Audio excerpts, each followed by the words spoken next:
You the man. I told you.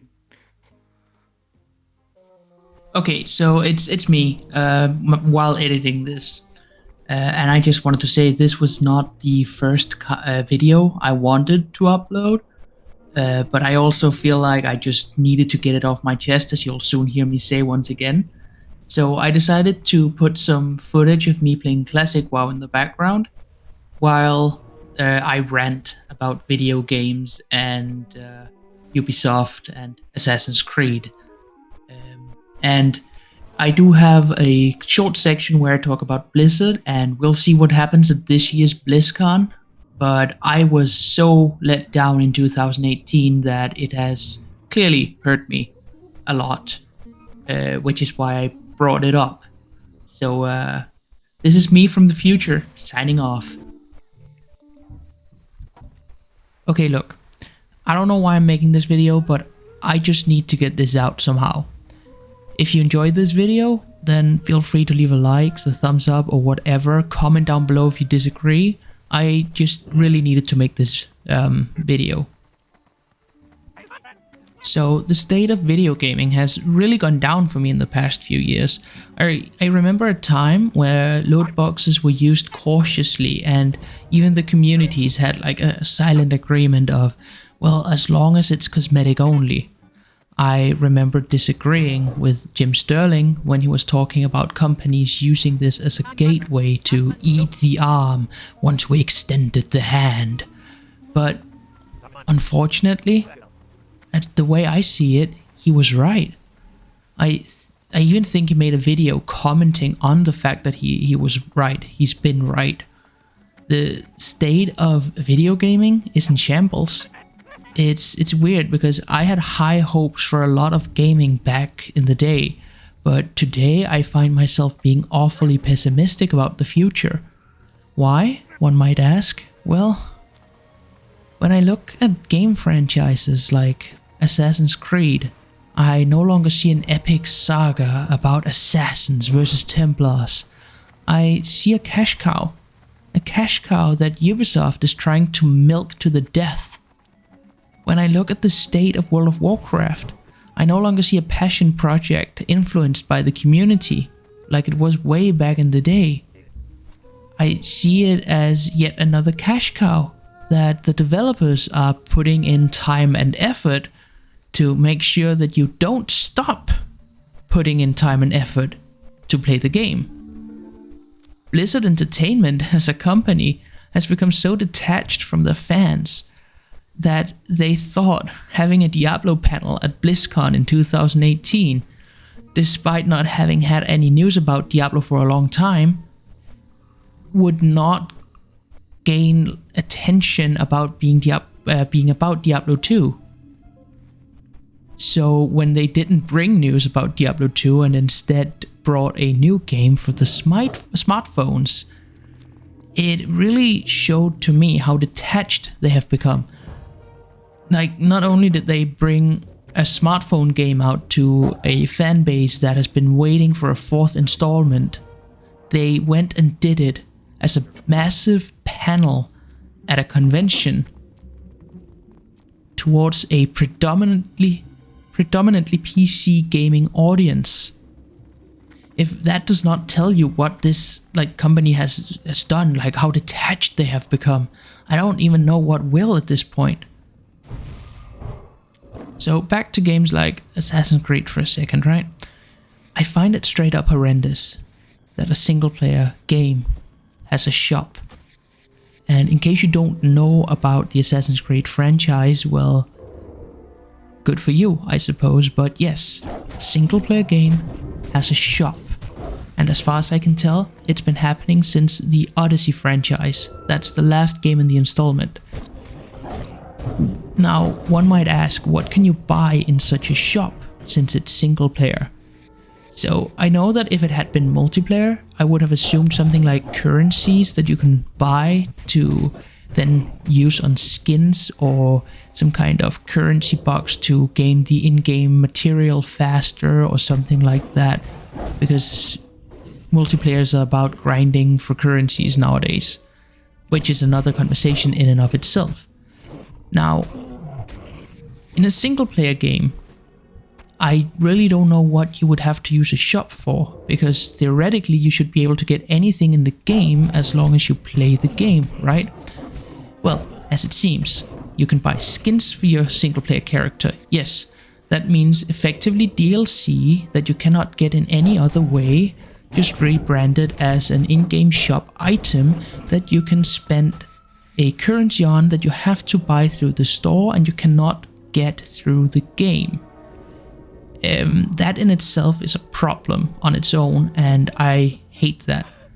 But it's a DLC nonetheless, so you can buy skins for your single player character that no one else will be able to see unless you go out of your way to show it to someone through screenshots or by literally shoving your friend's face into a PC screen and say, hey, look at my skin, isn't it amazing? It's a skin, so fair enough, they're gonna make money off of people who wanna buy skins. Now, see, the problem comes with the fact that you can buy currency, armor, and weapons for the game. You can buy the Sword of Surtur, the guy that you most likely will know from Norse mythology, who was shown in Thor Ragnarok, destroying, spoiler alert by the way, ending up destroying Asgard. You could get that sword. That means that that sword is not available in any other aspect throughout that game, which is a shame to me since it's a single player game, right? But not only is that a problem in and of itself, the other problem comes from the fact that, let me put it this way. So you have a game where you need to grind resources to make your armor better or your weapons stronger. You have a limited amount of resources to do this because you have to discover points on the map in order to grind these resources and level up your weapons. That means you already have to select a set of weapons that you're gonna go with, as far as I can tell in the game. I haven't had enough resources as of yet to upgrade all of my weapons, so I had to choose. So be it. Now, I go into the shop, the store, and I look, and I see that I can buy these resources for real money. The resources that I need to upgrade all of my weapon in case I don't want to just swing around a two-handed axe for the entire game. Or if I want to switch to sword and shield, I either have to be handicapped, grind out a bunch of limited resources, or go to the store. So, why is that a problem exactly?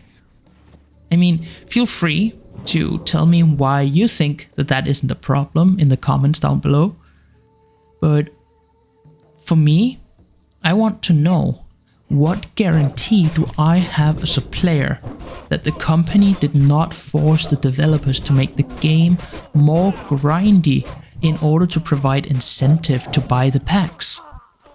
I don't know, because transparency from companies today is like looking at a black piece of wall and going, yes, I can definitely see what's going on the other side of that wall. And to me, that is a massive problem. So as far as I know, based on what I have experienced, the game is more grindy in order to provide incentive for the player to buy packs, to get boosts. I mean, I can even buy an XP booster for my character. This was also true in Odyssey. And I don't want you to get the wrong idea from me. If you want to support these shady business decisions like this, then feel free to do so. Just know that these companies mention you by name as a whale. The whales that keep paying the companies massive amounts of money. Jim Sterling even made a video on that a long time ago now. Just remember that when you do this, you are making the game industry worse in the long run. And that is my personal opinion. It's also how we see that the industry is going in the past many years now. And that is a problem to me. So that said, I played Odyssey, Assassin's Creed Odyssey. I put in about 52 hours of gameplay into that game, and I stopped playing it. Not because the story was bad, I actually started to enjoy the story. I loved the tie-in to Atlantis and everything, and how that made sense that Atlantis was some kind of meta-human that had ended up making a human on the planet that was then living in ancient Greece.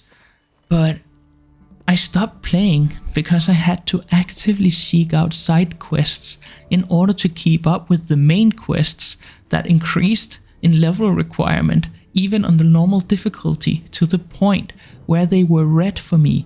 I tried completing them and it was brutal for me. I couldn't one-shot assassinate people that were regular grunts. I can understand not being able to do that to elite creatures in that game. That's another whole can of worms for gameplay for the Assassin's Creed series, but to me the problem was I couldn't even kill the grunts, so I had to go and actively seek out side quests in order to keep up with the main quest. And I want to make this very clear. I completed the side quests I found on the way, but I had to actively go to another island in that game in order to find a side quest that had nothing to do with what I was doing in the moment. Nothing to do with the area I had visited. I had to go to a completely new island to get a side quest, to get the experience I needed, to catch up on normal difficulty. At some point I just decreased the difficulty to easy mode, and then the game became more boring because everything was too easy. I like playing on normal difficulty, it's great. So to me, this means that the developers were forced to artificially increase the level cap of the main quest in order to provide incentive towards me to buy those XP boosters. And honestly, it happened a couple of times during my time playing Assassin's Creed Odyssey. I did not enjoy my time going forward from that point after it happened the third time. I just stopped playing, because if I wanted to go and play an MMO, a massively multiplayer online game, I would go play something like World of Warcraft, an actual MMO, where I can play with people and not do a grind all alone if I so desired. So these kinds of systems have pulled me off entirely from playing Valhalla. The first thing I did when I opened that game was see a store button, and on the side to the right of me I saw advertisements for other Ubisoft games or even downloadable content for Valhalla, because I didn't buy the best edition. I didn't shell out double the amount of the standard edition to get the DLC, so I had to see that advertisement. And to me, this is why the game industry is currently failing. Corporate greed. It even happened to Cyberpunk. We see that, well, to me at least, it was corporate greed. I also understand there was a lot of pressure from the community who went, we want a game now, and then they got the game and they were like, not this game. So the point is, the developers are under a lot of pressure, and shareholders and companies are putting on a lot of pressure as well.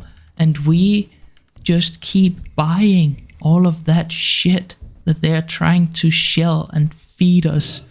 The loot boxes, the gambling, and the horrendous business tactics of having a goddamn store where you can buy XP boosts and currencies in a single player game, mind you. And you know the only way to stop that? And yes, you as an individual can help stop that. But the problem is, it requires a united front. It requires people to take the steps needed to stop buying these kinds of products. Show the companies that we're tired of corporate greed, that we want to have customer-friendly games where we're not seen as the product. We are the product all time.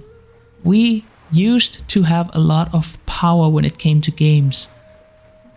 But we gave that power away because, as they say, we're just whales. We will buy it, even if it's shit. And the thing is, we just need to show these companies that we don't want needlessly big grinds with incentives to buy our weight out of the grind. We want, effectively, to have games that are amazing and epic.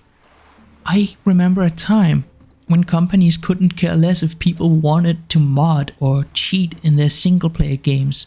Hell, even back in the old Grand Theft Auto games, you had an actual cheat code system programmed into the game. If you did the right combination on your controller, you got a jetpack. Like, bam, jetpack. Today, if you want to experience a game in a way that is satisfying to you, mind you, a single player game, you either have to shell out the cash or jump through so many hoops that you might as well become a dolphin in one of those water theme parks in order to get the gameplay that you want. And I'm not saying that cheating in single player games is something you have to be able to do. But when companies put in so much effort to have a store, you lose out on so much individual freedom of expression during these games. Now look, I've been ranting for a while now, at least it feels like it. I'll see the length of the video when I'm done, but the point is, I am tired of what the game industry has become, and I want to see some consumer-friendly practices again. I want to see stuff like GOG become a thing again, because DRM was a big problem at a time, but then we just bent over and took it, accepted it the way that it was. We accepted that EA could do whatever they wanted with the Battlefront franchise. I mean, at least now, they lost the license to have the only rights to produce the contents or whatever, but we allowed that for so long, just by allowing a simple thing as loot boxes to take hold in a game like Overwatch, where it seemed harmless. But because we accepted that, as Jim Sterling kind of alluded to at some point, well, we put our hand in to feed the lion, and the lion ate our arm. Thank you for watching if you got this far. This was a rant. This is the first time I've done this, and I don't know if I'll do another one. I just needed to get this out of my system, and this was the easiest way to do it, I guess. So, if you like this video, feel free to press the like, the thumbs up, comment on the video if you want. If you want to, you can subscribe, but I don't think I'm uploading often enough to be worthy of that. And yeah, thanks for watching, and I'll maybe see you next time.